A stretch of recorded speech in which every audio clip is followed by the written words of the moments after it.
Good morning. This is Catherine Dubberly, the Answer Lady. I love my new Nancy's ball winder, but naturally I wanted to find out if I could do even more with it than the manufacturer intended. Here's what happened. I have been experimenting with my new Nancy's KnitKnacks ball winder, and of course it makes absolutely gorgeous balls. But I have discovered that I can also wind cones on it with a tiny adjustment. This kind of cone I've only ever found on Tam yarns. That's Tamm.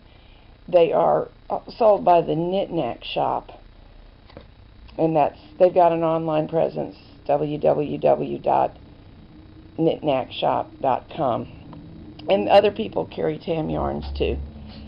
This fits over the winder almost perfectly, but it's a little loose. There is a simple solution. All we have to do is use a little piece of quilt batting to give it a better fit. Once we do that, it winds beautifully. I'll show you.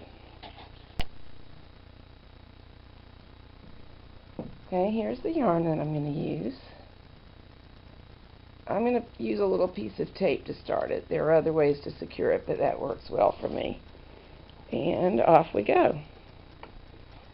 Get the knots out of it.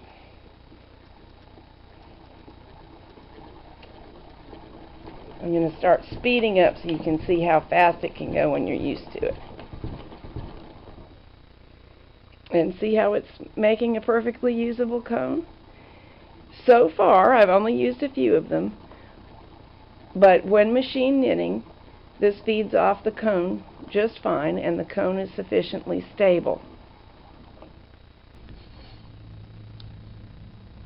But here's a little trick in case your cone is not adequately stable. This is a painted cast iron paper towel stand. All you have to do is stand a wobbly cone on top of it. And this can work even if it's a commercially wound cone, but there's been damage to the lower edge. You know how sometimes they get rumply here? Or it's just down to a very little yarn, so it's too light.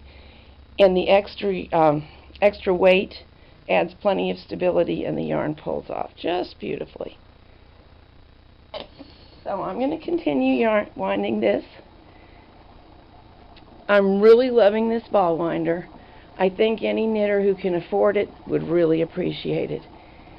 Happy knitting, and bye now.